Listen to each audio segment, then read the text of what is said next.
Por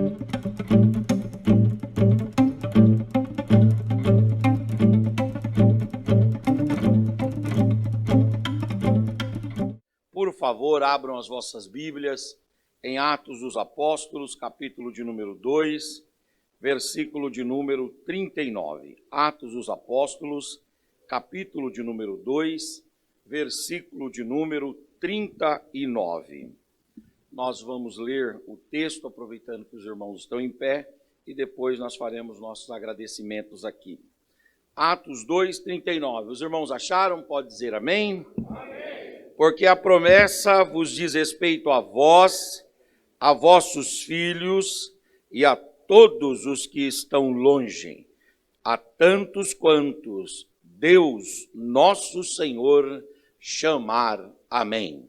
Podem tomar vossos assentos em nome de Jesus. Eu quero começar a minha fala aqui agradecendo a Deus por esta noite, pela rica oportunidade que Ele nos dá de estarmos na sua casa. Quero agradecer e louvar a Deus pela vida dos nossos pastores setoriais, pastor Paulo Lucas Sacramento, pastor Moacir, porque todo o trabalho que acontece aqui no nosso setor está debaixo da orientação e da bênção dos nossos pastores e da liberdade que eles nos concedem. Quero louvar a Deus pela vida do meu amigo, pastor Marcos Santos. Obrigado, pastor Marcos, pelo seu carinho, por sua gentileza, porque sempre nos trata com distinção. Pastor Marcos acredita muito em mim, ele acredita mais em mim do que eu mesmo, né? E ele é uma pessoa que tem me abençoado muito. Muito obrigado, pastor Marcos. Quero louvar a Deus pela vida do pastor aqui dessa igreja, que é o nosso anfitrião, pastor Misael. Deus abençoe o pastor Misael, que é um amigo, uma pessoa por quem nós temos um carinho muito grande, não só por ele, como também pela sua esposa, irmã Márcia, por toda a sua família. Quero também louvar a Deus pela vida de todos os líderes da agora é Umadeb 10, né? Aqui de Barueri. Deus abençoe todos os líderes. Quero louvar a Deus também pela vida dos pastores de congregações que estão aqui. Vou fazer menção ao pastor Leandro e na pessoa dele eu cumprimento os demais pastores de congregações que estão conosco. Enfim, eu quero celebrar a Deus por esta noite aqui. Amém, irmãos? Agradecer a Deus pela vida da Roberta e agradecer a Deus também por estar conhecendo esse trabalho tão maravilhoso aqui, que é o trabalho com os jovens, que é a nossa vigília, Barueri em Chamas. Eu não poderia deixar de louvar a Deus também pela vida do pastor Reginaldo Ribeiro. Deus abençoe, pastor, que já nos abençoou ali no nosso congresso, 24º congresso da Unifadeb, ali no ginásio José Correia. Esteve pregando agora à noite ali, vai daqui a pouco nos abençoar com a palavra aqui ainda na vigília e vai pregar amanhã à noite no fechamento do nosso congresso da Unifadeb, e você é o nosso convidado, né? E estará conosco também, ele falou hoje lá, marcando a história aqui do setor 10, setor de Barueri, porque amanhã nós teremos às 16 horas ali no nosso terreno, não é isso? Amanhã não, hoje, eu estou falando amanhã, é hoje, domingo, né? Ou sábado agora? Isso você me deu café, hein, Marquinhos? Já me deu duas. É hoje, sábado, ok? Às 16 horas nós estaremos ali, né? No nosso terreno, fazendo o culto de lançamento da nossa pedra fundamental. Amém, queridos irmãos? E vocês são nossos convidados para as 15 horas a caravana e também para as 16 horas o nosso culto ali. Amém, queridos? Muito bem. A palavra de Deus, ela fala que Deus deu dons aos homens. A Bíblia diz que Deus deu os chamados dons naturais. O dom natural que a Bíblia cita tem a ver com o sol, tem a ver com a lua, tem a ver com a chuva, tem a ver com o trabalho, tem a ver com o alimento. O dom natural tem a ver com habilidades e capacidades que os indivíduos podem herdar de seus pais, aprender um ofício e desenvolver esse ofício. Tudo isso a Bíblia chama de charisma natural. Tudo isso a Bíblia chama de matan, é a palavra hebraica, né, para dons naturais. Mas a Bíblia não fala apenas dos dons naturais. A Bíblia também fala dos dons chamados de dons ministeriais. O apóstolo São Paulo, quando ele escreve aos irmãos de Éfeso, lá no capítulo de número 4, versículo 11, ele vai elencar ali alguns dons ministeriais, como o dom de pastor, o dom de mestre, o dom de profeta, o dom de evangelista, o dom de doutor. Isso tem a ver com posições ministeriais, posições vocacionais, posições clericais, posições administrativas dentro da igreja. A palavra do Senhor diz que Deus dá aos homens esses ministros e dá aos homens esses dons ministeriais.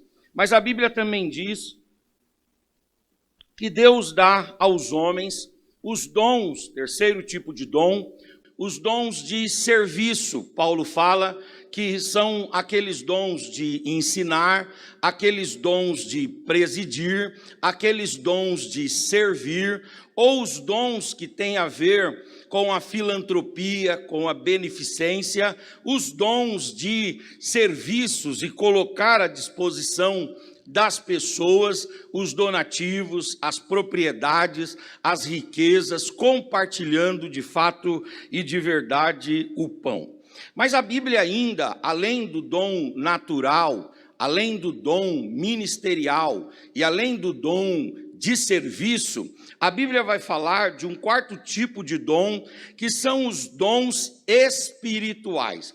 E a palavra de Deus vai dizer que esses dons espirituais são dados para a igreja. Eles são dados numa sequência evolutiva da carreira cristã. O indivíduo vem para a igreja e aceita Jesus como seu único e suficiente Salvador e Senhor. Com o coração se crê para a justiça, com a boca se confessa para a salvação. E quando acontece isso, nesse processo da conversão, o indivíduo é selado pelo Espírito Santo de Deus. E ali ele é marcado como filho de Deus. Acontece o que Paulo vai dizer lá em Romanos capítulo 8, versículo de número 16. É o Espírito de Deus dentro do nosso espírito que fala-nos ao coração que somos filhos de Deus. Isso tem a ver com o selo, isso tem a ver com o carimbo, isso tem a ver com a marca, isso tem a ver com o estigma, isso tem a ver com o Senhor chancelando o homem como filho de Deus, como filha de Deus. Mas a Bíblia diz que depois da conversão, esse indivíduo, ele passa pelo processo do batismo em águas, por imersão, em nome do Pai, do Filho e do Espírito Santo. E depois que ele passa pelo processo do batismo em águas, por imersão, ele é inserido no rol de membresia da igreja, tanto da igreja organizada, da igreja organização, da igreja visível, como da igreja organismo, da igreja mística, do corpo de Cristo na terra. E aí esse indivíduo então passa a demonstrar essa comunhão com Deus e com a igreja através do ato da Eucaristia, o ato de participar da ceia do Senhor, de comer do pão e de beber do cálice do Senhor. São estágios e são níveis de relacionamento e aprofundamento na relação com o Senhor. E aí depois que esse indivíduo, ele já aceitou o Senhor, ele já foi batizado em águas, ele já está incluso no hall de membros através da ceia, ele vai vir para o ambiente pentecostal, e no ambiente pentecostal ele vai ser ensinado, ele vai ser orientado, ele vai ser discipulado, ele vai ser esclarecido a respeito da palavra de Deus, e a palavra de Deus vai ensiná-lo que se ele quiser estar nessa dimensão do relacionamento com Deus, ok, ele vai para o céu, ele vai entrar nas mansões celestiais, ele vai entrar nos céus pelas portas, e ele vai poder desfrutar da glória eterna de Deus. Mas ele também é orientado que se ele quiser, além de todos esses elementos que compõem os rudimentos da fé, esse indivíduo pode também experimentar mais de Deus. Ele pode experimentar, receber de Deus o batismo no Espírito Santo, que vai se evidenciar com dons espirituais maravilhosos. E esses dons espirituais vão ter um representante, e esse representante é o falar em línguas estranhas. Há quem diga que quando o indivíduo aceita o Senhor, ele não precisa passar pela experiência no batismo com o Espírito Santo, porque quando ele é selado pelo Espírito Santo, toda a obra do Espírito Santo aconteceu nele. Estas pessoas são chamadas de cessacionistas, são aqueles que não creem no batismo com o Espírito Santo na forma como cremos, ou melhor, não creem na atualidade dos dons espirituais. Não creem, são pessoas que olham para uma vigília dessa e falam como falava o pastor Napoleão Falcão, quando os acusava, dizendo que eles dizem, isso aí é fruto da mente nervosa e estressada dos pentecostais. Quando eles olham para nós, eles dizem assim, isso aqui é tudo meninice, isso aqui é tudo infantilidade, é um bando de neófitos que não foram esclarecidos pela palavra de Deus, sentindo emoções descontroladas e demonstrando estas emoções sem qualquer tipo de razoabilidade, sem qualquer tipo de lógica, sem qualquer tipo de crítica. São indivíduos que não estão nem refletindo no que estão fazendo, porque isso cessou, isso aconteceu lá no primeiro século, e isso não é uma dádiva e não é uma bênção para os nossos dias. Estes cessacionistas, eles fundam suas explicações ou fundam suas argumentações em alguns pontos, e eu quero trazer esses pontos aqui para você. Em primeiro lugar, os cessacionistas, eles dizem o seguinte, o Pentecostes, ele só aconteceu uma vez, lá no primeiro século, e ele seria única e exclusivamente para coroar a obra de Cristo. Logo, a obra de Cristo foi coroada, logo, a obra de Cristo foi premiada, logo, a obra de Cristo recebeu os seus louros, o laurel. Então, já que a obra de Cristo foi coroada no Pentecostes, esse evento serve ou serviu única e exclusivamente para aquele tempo e não se repete mais. Há uma segunda ideia na qual eles fundam os argumentos deles. Eles dizem assim, o Pentecoste ele não repetiu, não se repetirá. Por quê?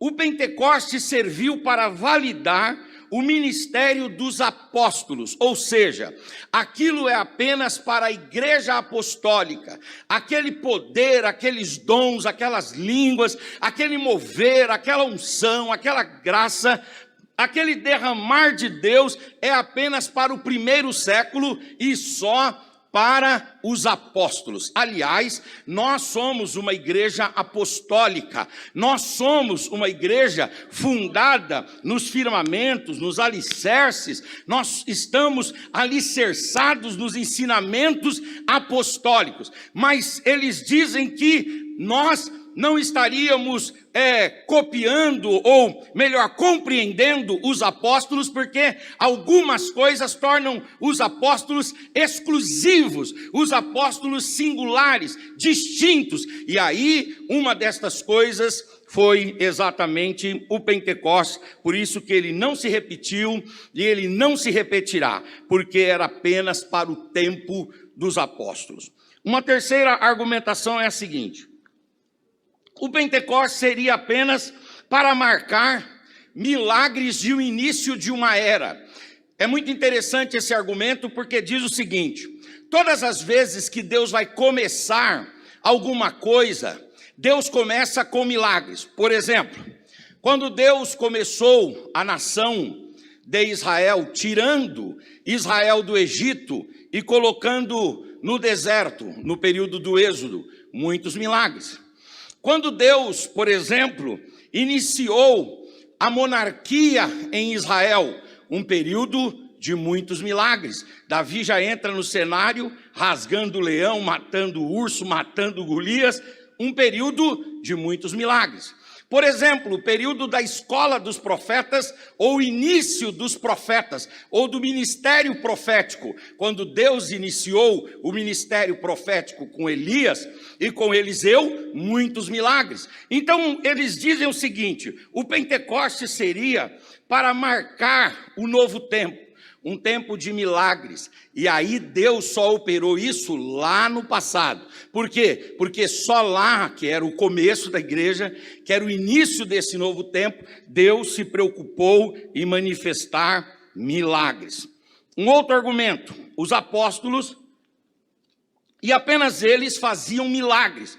Isso é uma coisa interessante de se observar mesmo. Quando a gente olha para Atos dos Apóstolos, a gente vê que um crente comum não faz milagre. Eu faço um desafio a você, para você achar em Atos uma pessoa comum que não seja imbuída, que não seja autorizada, legitimada como apóstolo que faça milagre. Realmente, eles dizem que só os apóstolos faziam milagres. Por exemplo, em Atos você não tem ninguém do povo. Em Atos você não tem uma criança, um adolescente, um jovem. Em Atos você não tem alguém comum fazendo milagres. Sempre quem faz milagre em Atos são os apóstolos. É sempre essa estirpe, é sempre essa nata, é sempre esse clero, é sempre esta qualidade de pessoa que compõe a igreja, que são os apóstolos, que fazem milagres. Logo, o Pentecostes seria também apenas para os apóstolos.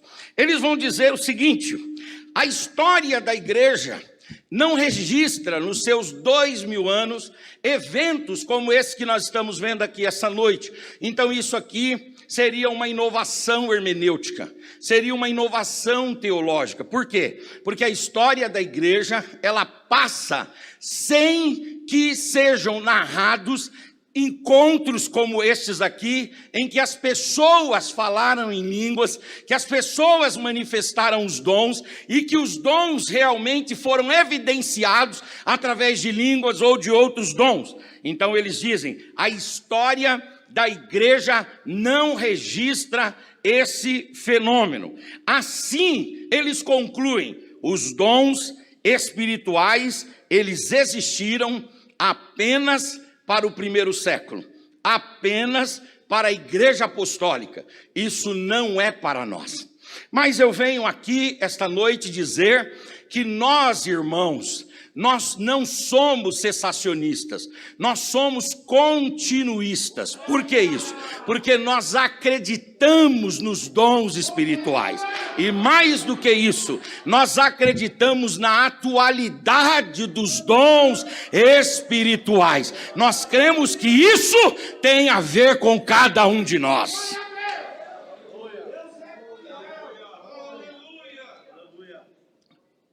Por que é que eu creio e por que é que nós cremos na continuidade dos dons? Por algumas razões. Em primeiro lugar, nós cremos na continuidade dos dons, porque isso é uma promessa de Cristo feita à igreja. Olha o que diz Atos capítulo 2, versículo 39. Porque a promessa vos diz respeito a vós. Quando Pedro estava falando, ele estava falando para a plateia que o estava ouvindo pela primeira vez.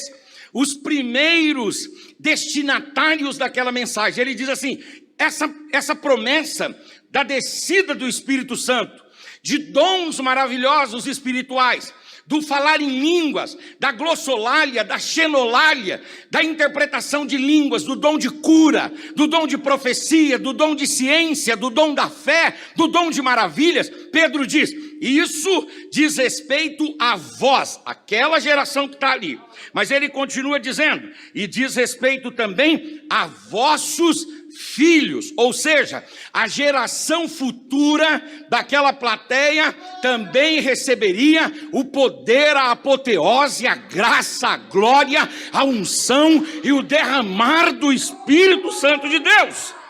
E aí ele vai dizer, não somente a vós e aos vossos filhos, mas a tantos quanto o Senhor nosso Deus chamar de perto e de longe. Se houver um crente que aceitou Jesus, que tem o seu nome escrito no livro da vida e que está incluso na igreja mística, é para este a promessa de Deus, é para este a promessa de Deus.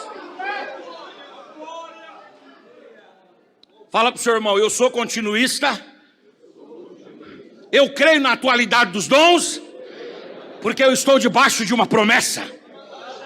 Você está debaixo dessa promessa. Os pastores aqui estão debaixo dessa promessa.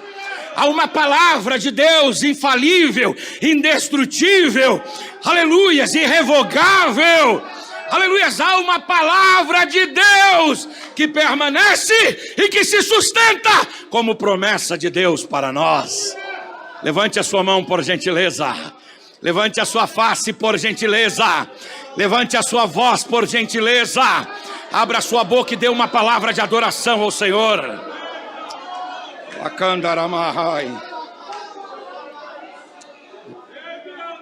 Você acredita em promessa? Isso é uma promessa, mas nós não somos continuistas apenas, porque isso é uma promessa. Nós somos continuistas também, porque o Senhor Jesus, em João capítulo 14, versículos 16 e 17, em Mateus capítulo 28, versículos 18 a 20, e em João capítulo de número 16, versículos 13 e 14, o Senhor Jesus, ele falou que o Espírito Santo de Deus estará com a igreja completamente. Olha o que diz João 14, 16, 17.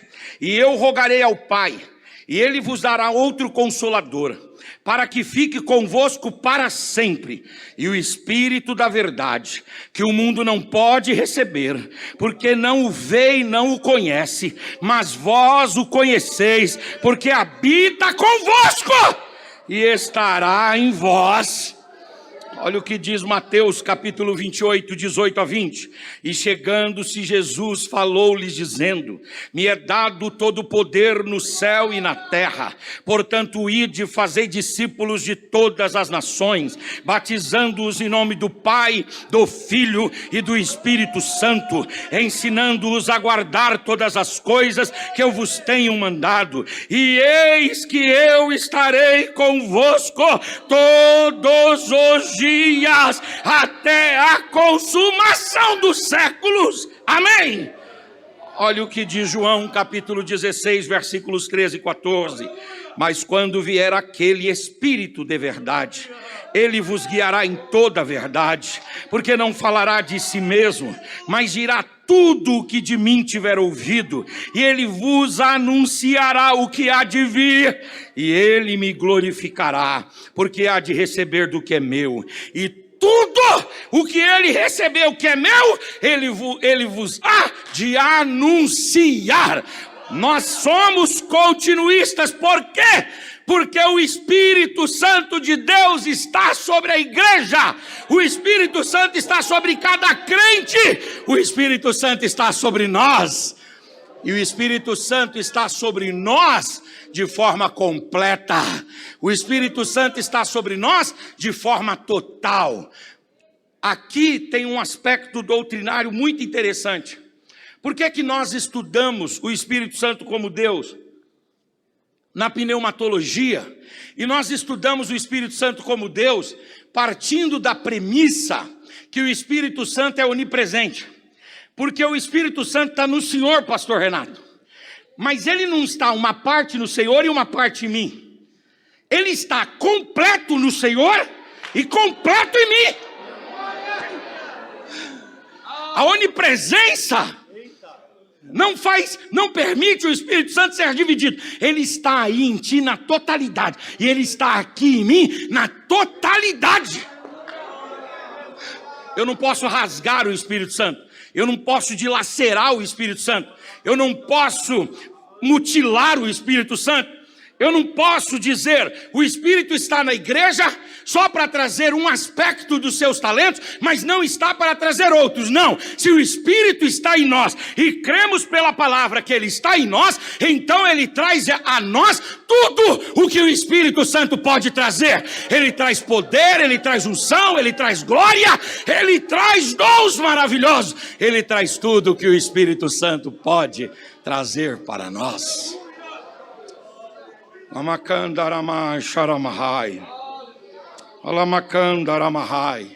Fala para o seu irmão, você é continuista. Você crê na atualidade dos dons? Porque você crê que o Espírito Santo está em você na totalidade. Tudo que ele tem, tudo que ele pode oferecer, tudo que está à disposição do homem, o Espírito Santo traz para dentro de cada um de nós. Levante a sua mão, por gentileza. Levante a sua face, por gentileza. Levante a sua voz. E se há fôlego em você ainda, abre a sua boca e dê uma palavra de adoração e de louvor ao Espírito Santo. Lamacanda aramai charamahai. Nos acusam dizendo o seguinte: vocês pegam apenas um aspecto do Espírito Santo, só o Espírito Santo segundo Lucas. E aí eles dizem, nós temos que pegar o Espírito Santo segundo Paulo. Não, aqui não. Aqui a gente tem o Espírito Santo segundo Lucas, baseado no poder, nos dons, no talento, no fervor e na glória. E nós temos o Espírito Santo baseado em Paulo. E como que é o Espírito Santo baseado em Paulo? É o Espírito Santo, ser cheio do Espírito Santo em Paulo tem a ver com o quê? Tem a ver com a ética.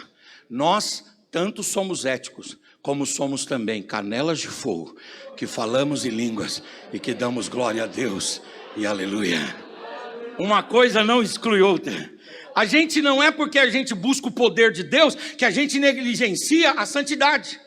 Não é porque nós falamos em línguas que nós negligenciamos a pureza. Não, nós buscamos a pureza e buscamos o poder de Deus. Por quê? Porque o Espírito vem para nós de forma plena, completa, indissociável.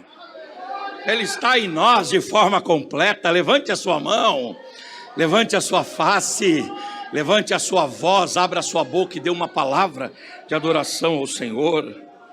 Lamacandaramahai, aleluias, aleluias, aleluias, glória a Deus, aleluias. Terceiro, por que eu creio, por que nós cremos na atualidade dos dons, por que nós cremos que isso é para nós?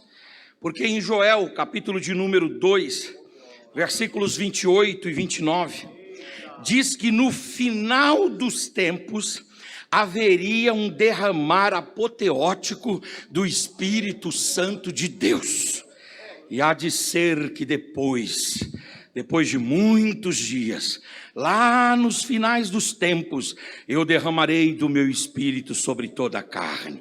E os vossos filhos e as vossas filhas profetizarão, e os vossos velhos terão sonhos, e os vossos jovens terão visões, e também sobre os servos e sobre as servas naqueles dias, diz o Senhor, eu derramarei do meu espírito sobre toda a carne.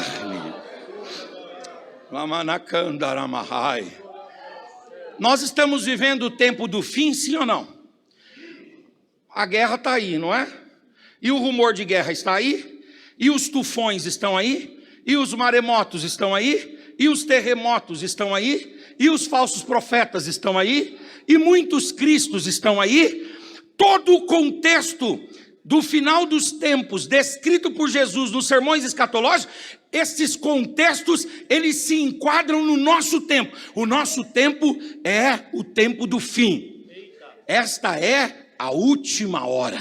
Nós estamos vivendo aquilo que o escritor aos Hebreus diz, no pocochinho de tempo. Nós estamos vivendo nas horas derradeiras. Nós estamos vivendo no apagar das luzes. E se esse tempo aqui é o tempo do fim, então eu posso crer que os dons, os talentos são para hoje. Porque nos finais dos tempos, o Senhor diz, eu derramarei do meu espírito sobre toda a carne. Eu derramarei do meu espírito sobre toda a carne. Isso é para você. Aleluia, essa unção é para você. Falar em línguas é para você. Profetizar é para você. Ter dom de cura é para você. Ter dom de maravilha é para você. Aleluia, ter palavra de ciência e de sabedoria, tudo isso é para você. Porque você, aleluia, marca a igreja do fim. Você faz parte da última geração ou das últimas gerações dos cristãos nessa terra. E se nós fazemos parte das últimas gerações, então significa dizer que a promessa de Joel é para nós. Deus vai derramar sobre nós do seu espírito, sobre nós. Fala para o seu irmão, você é continuista. Porque você, diga, porque você é dos cristãos que vão fechar a história. Diga, e há um derramamento de Deus para o apagar das luzes. Há um derramamento de Deus para o fechar da cortina. Há um derramamento de Deus quando o autor estiver para subir ao palco. Há um derramamento de Deus prometido e profetizado para nós. Você está aqui ainda? Levante a mão. Aleluia. Se você está acordado, levante a voz, levante a face, abra a tua boca e dê uma palavra de adoração ao Senhor. Isso é para mim, isso é para você. Amakandaramahai sharamahai. Amanakandaramahai. Larakandorematakantoremaracandaramahai. Ulabakandoremacharamahay. Toque teketeremantacantarabatu keteremanahai. Labacandoremahai. Isso é para nós, isso é para nós. Labacandaramahai. Não interessa se escandaliza da direita ou da esquerda. Isso é para nós. Nós somos a igreja do final dos tempos. Nós somos a igreja das últimas gerações. É para nós. São os nossos filhos, são as nossas filhas, são os nossos jovens, são os nossos velhos, são os nossos servos, são as nossas servas. Isso é para nós. Ecantoremanacandaramai. Xeremancandaramahai. Neremandacando que teremacandaramahai. Choqueteremanacandorema charamahai. Choremacandaramahai. Aleluias. Macandaramahai. Nosso pastor conta uma história. Contava, né, uma história interessante. Diz que o indivíduo na igreja, muito polido, né? Sempre muito educado, muito polido, né? E ele via os irmãos falando em línguas estranhas e ele quase que era um extintor de Jeová. Baixa esse fogo, acalma um pouco. Isso é fruto do seu descontrole emocional. E aí o pastor sempre dizia para ele, o dia que o Senhor te pegar, você vai causar escândalo. E aí ele dizia, que conversa é essa? E ele trabalhava no fórum, Wagner. E aí o que aconteceu? Um dia ele está lá, né? Escrevendo lá na máquina, está lá despachando. E de repente vem um hino no coração dele, ele começa a cantar o hino. E as teclas começam a ser apertadas com mais força, com mais força, com mais força. Daqui a pouco aquela alegria começa a tomar conta do coração dele. Aquilo vem para a garganta e ele solta o grito, aleluia, de glória a Deus e aleluia, e começa a falar em línguas estranhas. Ele pegou a antiga Olivetti, que era aquela máquina de escrever, meteu em cima da cabeça, saiu correndo no fórum, foi levado para o departamento médico, foi afastado por 3 meses, por princípio de loucura. Princípio de loucura, nada! Isso é o poder de Deus, isso é para a nossa geração. Levante a sua mão, por gentileza. Levante a sua face, por gentileza. Levante a sua voz. Abra a sua boca e dê uma palavra de adoração ao Senhor. Fala para o seu irmão, se ele te pegar, você não aguenta. Diga, se ele te pegar, você não aguenta. Lacandaramai, xaramahai, xurabacandaramahai. Se ele te pegar, você não aguenta. Isso é para nós. Lacandaramahai. Estou sentindo a presença de Deus. Deus quer batizar pessoas com o Espírito Santo aqui esta noite. Você que está aí na galeria, Deus está visitando você com poder, com unção, com graça. Aleluia, Ele quer batizar pessoas aqui esta noite. Esses dias eu estava pregando em Jandira e aconteceu uma coisa. Contei para o pastor Marcos Santos que eu nunca tinha... Cadê a Débora? A Débora está aqui. Eu estava pregando lá no Infantes Garden, nós estávamos fazendo o fechamento de escola bíblica dominical, e de repente eu estou aqui pregando, e no meio da pregação, um obreiro lá começou a falar em línguas estranhas. Aí quando eu sentei, o pai da irmã Débora, doutora Débora, que é o pastor Zé Carlos, colocou a mão na minha perna assim, dando risada copiosamente. Aí eu falei assim, o que está acontecendo, pastor? Aí ele falou assim, o irmão aqui, ó, está falando em línguas, mas ele não era batizado com o Espírito Santo.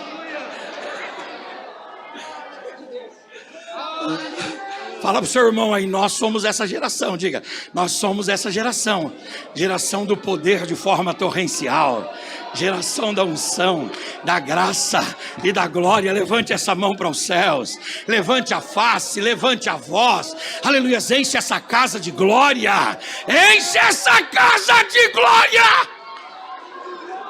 Andaramai, choramahai. Macandaramahai. Por que é que nós somos continuistas? Outra razão, Atos dos Apóstolos, capítulo 1, versículo de número 8. Diz assim: mas recebereis a virtude do Espírito Santo, que há de vir sobre vós, e então ser-me-eis testemunhas, tanto em Jerusalém, como em toda a Judeia e Samaria, e até nos confins da terra. Fala para o seu irmão aí, você é testemunha de Cristo? Diga, só tem um jeito de ser testemunha de Cristo: se você for cheio de virtude, de poder e de unção do Espírito Santo. Pergunta para ele, você é testemunha de Cristo? Se você é testemunha de Cristo, então o poder do Espírito Santo está sobre você. Aleluias. Aleluia. Se você é testemunha de Cristo nessa terra, se você entrega a sua vida pela causa do reino de Deus, se você dedica-se ao Senhor e a falar do seu evangelho, seja com a sua vida ou seja com a sua voz, se você é testemunha, só tem um jeito de ser testemunha: sendo cheio da virtude, do poder e da unção do Espírito Santo de Deus. Um outro argumento: a Bíblia fala da chuva temporã. O que é a chuva temporã? É a chuva dada no seu tempo. Isso tem a ver com o Pentecostes. O Pentecostes foi a chuva dada no tempo. E aí alguém diz assim: ah, pastor, tá vendo? Deus tinha que mandar a chuva temporã, mandou lá no Pentecostes e acabou. A atualidade dos dons foi só para aquele tempo, realmente não tem nada a ver com a igreja atual. Mas espera aí, a Bíblia fala de uma outra chuva, que é a chuva chamada de serôdia. E essa chuva serôdia, ela é uma chuva que acontece fora do tempo programado. Olha o que diz Zacarias 10:1. Pedi ao Senhor, povo meu, pedi ao Senhor chuva no tempo da chuva temporã. Mas pedi ao Senhor também, povo meu, pedi ao Senhor chuva seródia. Sim, ao Senhor que faz relâmpagos. Ele lhes dará chuvas abundantes, e Ele dará para vocês e para a erva do vosso campo. Se você quiser acreditar só na chuva temporã, você é sensacionista. Mas nós não. Nós somos continuistas. Nós sabemos que de tempos em tempos, aleluias, o orvalho de Deus desce sobre nós. Aleluias, as torrentes das mansões celestiais são liberadas sobre nós. E nós somos visitados pelo poder, pela graça e pela unção do Espírito Santo de Deus. Fala para o seu irmão: você é continuista, porque você acredita na chuva fora do tempo. Diga: essa chuva de Deus é para você. Ela te encontra, ela te visita, ela te alcança. Essa chuva é para você, essa chuva de Deus é para você.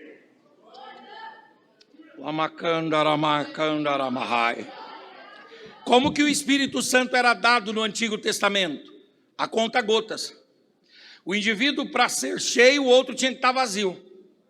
E o indivíduo só era cheio no tempo que ele fosse útil. Mas tão logo a utilidade dele cessasse, aquele preenchimento do Espírito Santo também cessava. Mas a palavra de Deus diz que no Novo Testamento é diferente. O Espírito Santo não é dado a conta-gotas, apenas para uma classe elitista. Não, o Espírito Santo é dado para todos. É para todos. Aleluias, negros e brancos. É para todos, gordos e magros. Mesmo gordinho, rapaz. Aliás, o Espírito Santo tem até mais liberdade aqui. Você confirma, Renato? Aleluia. As pessoas olham para nós e falam: é impossível esse homem dar um salto. Essa rótula desse joelho não aguenta. Aleluia. Aleluia. Quando o Espírito Santo desce sobre nós, de forma poderosa, de forma marcante. A gente lá no seminário, na FAESP, da história da igreja, dá a matéria chamada História da Igreja. E aí eu gosto muito quando a gente está trazendo a história do movimento pentecostal. Você é pentecostal, você precisa saber da sua história. Você não pode se furtar ao dever de saber da sua história. Diz que Charles Parham estava ensinando sobre pneumatologia na escola teológica. E quando ele estava lá pregando pneumatologia, diz que chegou lá um negro chamado William Seymour. E os negros e os brancos não podiam assistir aula no mesmo ambiente. Aí o Charles Parham mandou quebrar uma parede assim. Falou: fica sentado aí do lado de fora, porque eu vou lecionando aqui sobre o Espírito Santo. E se você estiver ligado, o Espírito Santo vai pegar você aí. Sabe qual foi a primeira pessoa a ser batizada com o Espírito Santo lá nos Estados Unidos? Foi uma irmã, secretária do pastor Charles Parham, chamada Agnes. Ela vinha na sala, ouvia um pouco e voltava a atender os alunos, e ela ficava nesse trânsito. Mas no momento que ela entrou na sala, o Espírito Santo de Deus veio sobre ela. E o William Seymour, que estava do lado de fora, foi tomado pelo poder do Espírito Santo de Deus. Depois ele vai para Los Angeles e começa o grande movimento da Rua Azusa. Aleluias, glória a Deus. Do movimento de Chicago, vão chegar lá 2 suecos, e esses suecos vão vir para o Brasil, para os porões da Igreja Batista, lá em Belém do Pará, e eles vão pregar a doutrina do Espírito Santo, como eu estou pregando aqui. Eu acredito nessa doutrina, eu acredito nisso. Eu estava dando aula num dos núcleos que nós tínhamos em Jandira. Eu falava sobre a doutrina do Espírito Santo, e um jovem ouviu aquela palavra e guardou aquela palavra, e ele foi para casa, e quando foi de madrugada, os pais dele começaram a ouvir um barulho estranho no quarto dele, e quando chegaram lá, era ele tomado pelo Espírito Santo de Deus, e falando em línguas estranhas.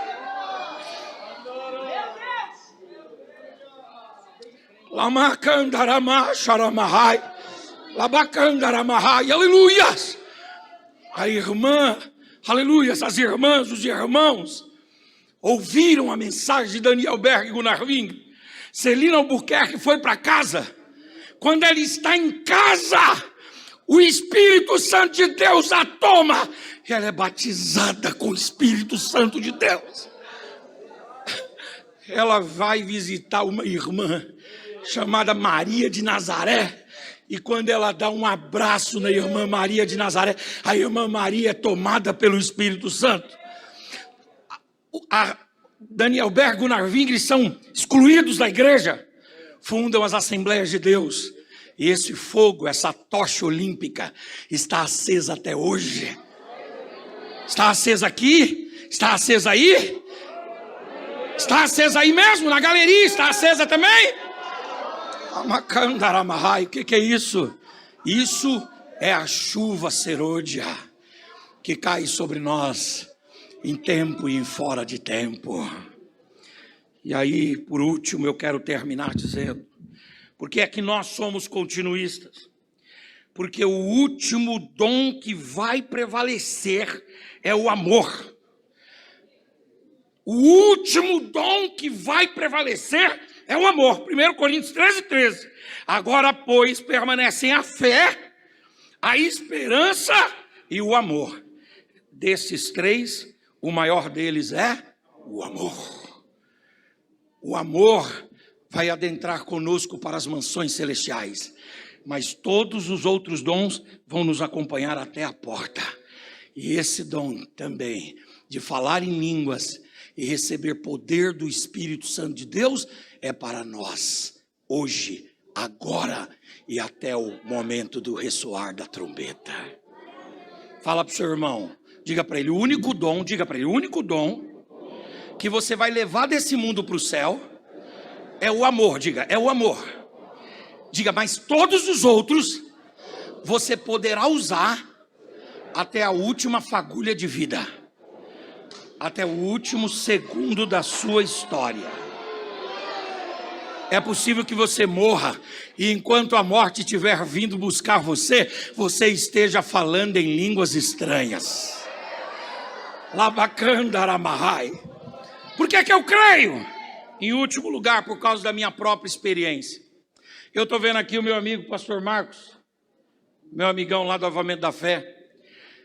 Eu estava muito desejoso de ser batizado com o Espírito Santo. Eu já era pregador, já me metia a pregar e tal, mas não falava em línguas estranhas. E é muito difícil, Wagner, porque você não fala em línguas estranhas, o povo está falando e dá a impressão que você é frio e o povo é quente.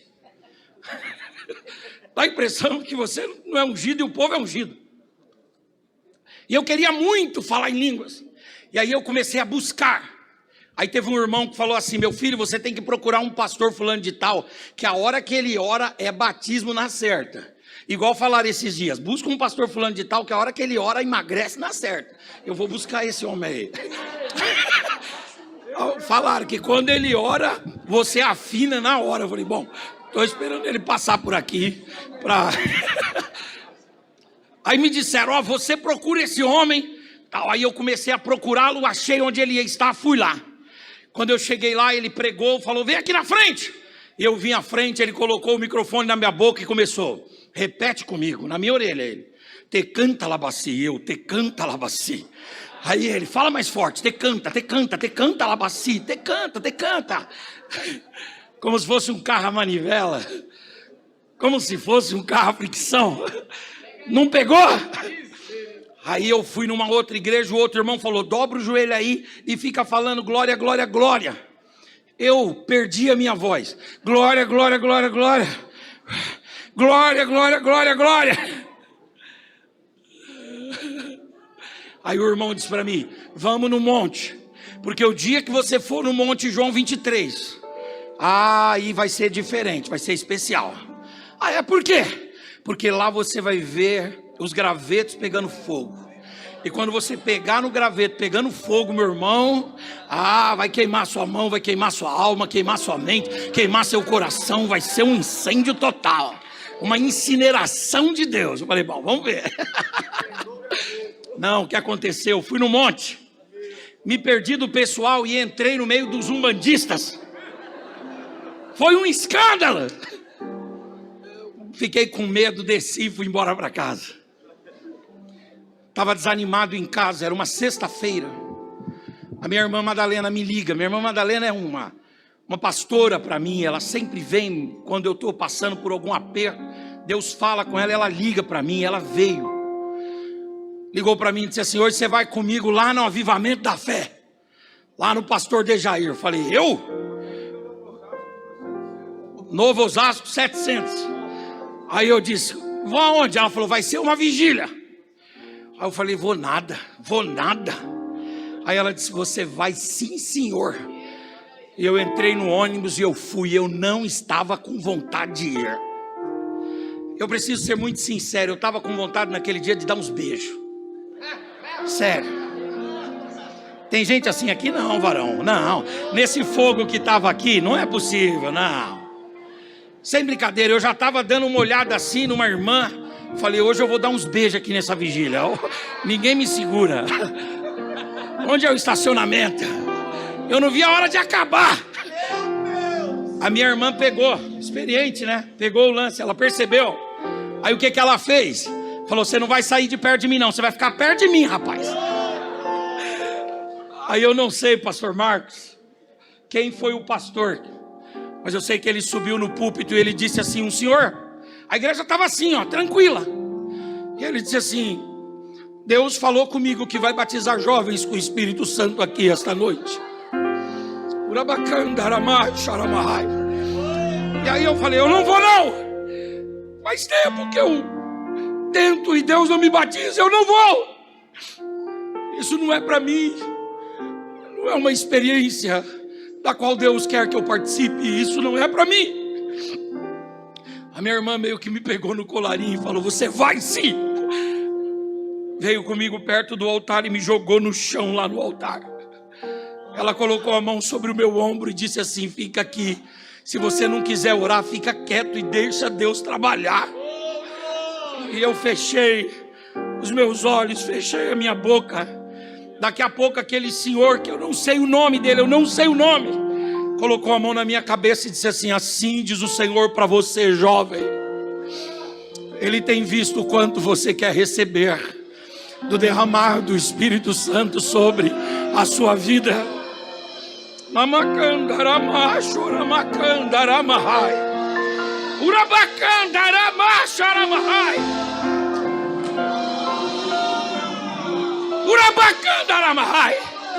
Fala para o seu irmão aí, Deus está vendo o quanto você quer.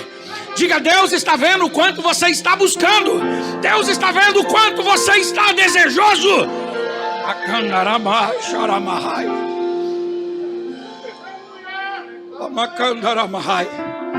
Aí ele disse assim, eu vou abrir a sua mente.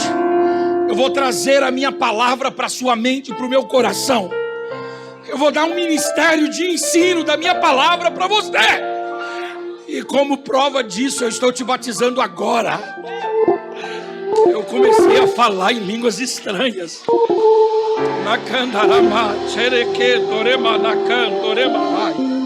Orabai, chequeb, assorgue, merebai, levassorgue, maraborgue, rebacandarabaixo, ramahai. Anacandaramahai. Fica de pé no seu lugar em nome de Jesus.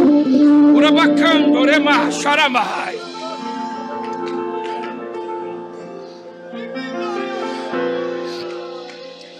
Urabacandaramahai.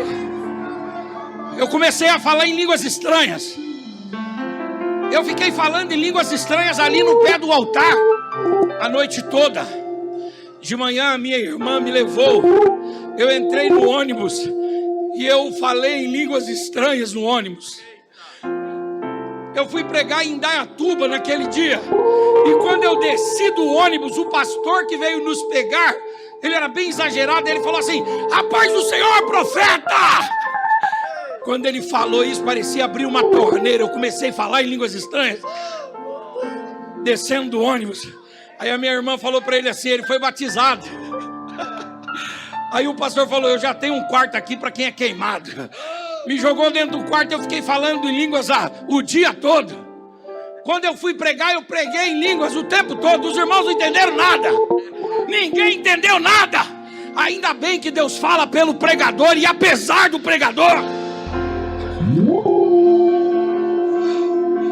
eu não dormi aquele dia falando em línguas estranhas. No domingo eu preguei falando em línguas estranhas. Eu trabalhava numa fábrica fazendo pãozinho, e quando eu estava lá no meio da labuta e do trabalho, de repente eu lembrava do hino e eu começava a chorar. Eu largava a massa. Eu estou falando isso aqui, não é história da carochinha não, a minha experiência. Acandaramahai, levante a sua mão por gentileza. Levante a sua face, levante a sua face. Levante, levante, levante a sua face. Levante a sua voz, abra a sua boca.